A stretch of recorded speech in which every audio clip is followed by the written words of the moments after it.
There's no feeling more intense than starting over. If you deleted your homework the day before it was due, as I have, or if you left your wallet at home and you have to go back after spending an hour in the commute. If you won some money at the casino and then put all your winnings on red but it came up black. If you got your best shirt dry cleaned before a wedding and then immediately dropped food on it. If you won an argument with a friend and then later discovered that they just returned to their original view. Starting over is harder than starting up. If you're not ready for that, like if you've already had a bad day, then what you're about to go through might be too much. Feel free to go away and come back. I'll be here. Alright, thanks for coming with me on this trip.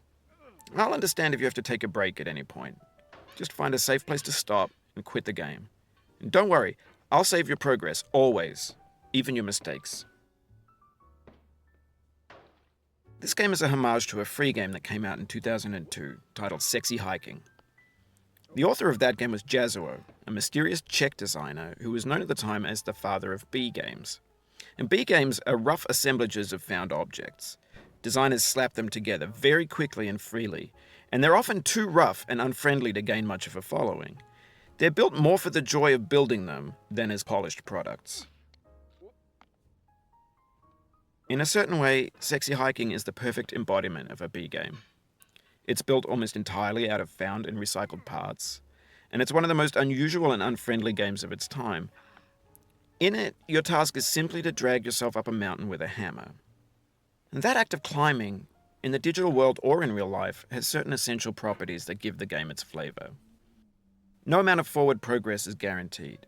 Some cliffs are too sheer or too slippery. And the player is constantly, unremittingly in danger of falling and losing everything. Anyway, when you start Sexy Hiking, you're standing next to this dead tree that blocks the way to the entire rest of the game. It might take you an hour to get over that tree, and a lot of people never got past it. You prod and you poke at it, exploring the limits of your reach and your strength, trying to find a way up and over. And there's a sense of truth in that lack of compromise. Most obstacles in video game worlds are fake. You can be completely confident in your ability to get through them once you have the correct method or the correct equipment or just by spending enough time. In that sense, every pixelated obstacle in Sexy Hiking is real. The obstacles in Sexy Hiking are unyielding, and that makes the game uniquely frustrating. But I'm not sure Jazzuo intended to make a frustrating game. The frustration is just essential to the act of climbing, and it's authentic to the process of building a game about climbing.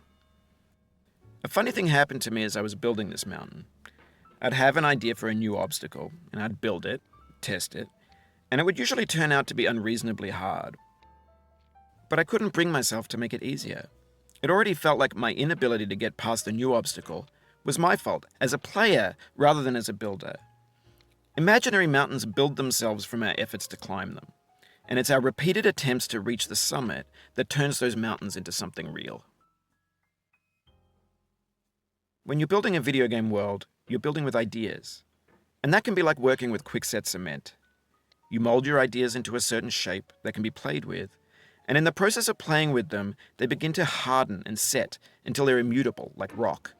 And at that point, you can't change the world. Not without breaking it into pieces and starting fresh with new ideas. For years now, people have been predicting that games would soon be made out of prefabricated objects, bought in a store and assembled into a world. And for the most part, that hasn't happened, because the objects in the stores are trash. I don't mean they look bad or that they're badly made, although a lot of them are. I mean they're trash in the way that food becomes trash as soon as you put it in the sink. Things are made to be consumed and used in a certain context, and once the moment is gone, they transform into garbage. In the context of technology, those moments pass by in seconds.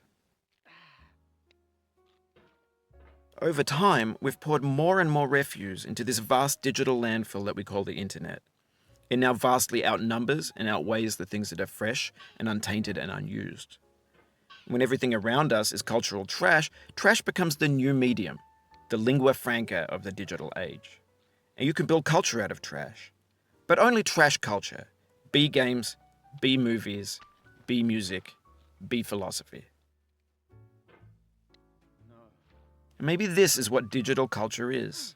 A monstrous mountain of trash, the ash heap of creativity's fountain. A landfill with everything we ever thought of in it. Grand, infinite, and unsorted.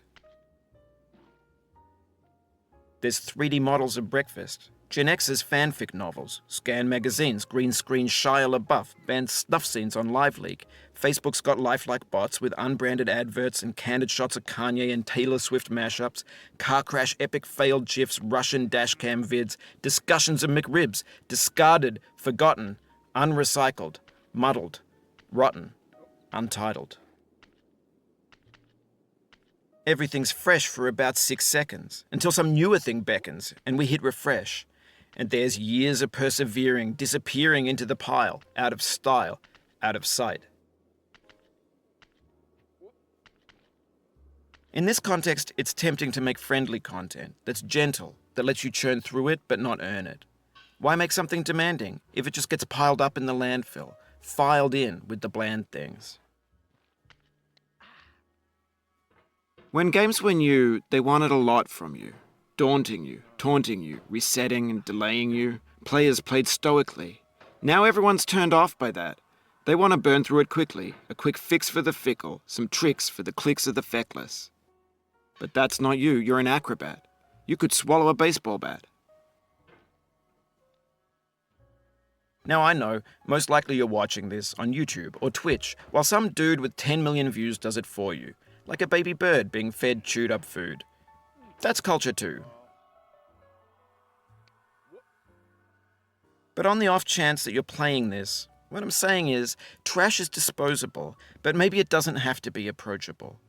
What's the feeling like? Are you stressed? I guess you don't hate it if you got this far. Feeling frustrated? It's underrated. An orange is sweet, juicy fruit locked inside a bitter peel. That's not how I feel about a challenge. I only want the bitterness. It's coffee. It's grapefruit. It's licorice. It feels like we're closer now, composer and climber, designer and user. You could have refused, but you didn't. There was something in you that was hidden, that chose to continue.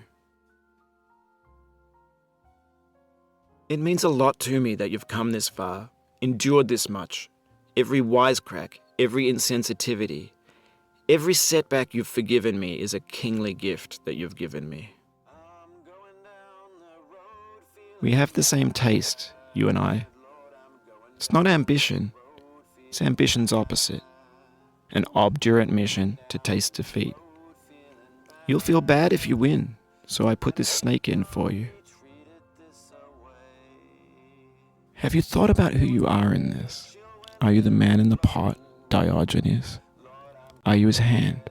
Are you the top of his hammer? I think not. Where your hand moves, the hammer may not follow, nor the man, nor the man's hand. In this you're his will, his intent, the embodied resolve in his uphill ascent. Now, you've conquered the ice cliff, the platforms, the church, and the rectory, the living room and the factory, the playground, the construction site, the granite rocks, and the lakeside. You've learned to hike. There's no way left to go but up, and in a moment I'll shut up. But let me say, I'm glad you came.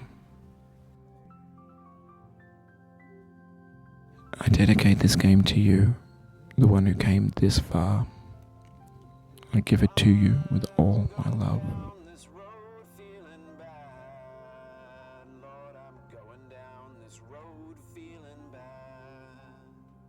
I'm going down this road feeling bad, and I ain't gonna be treated this way.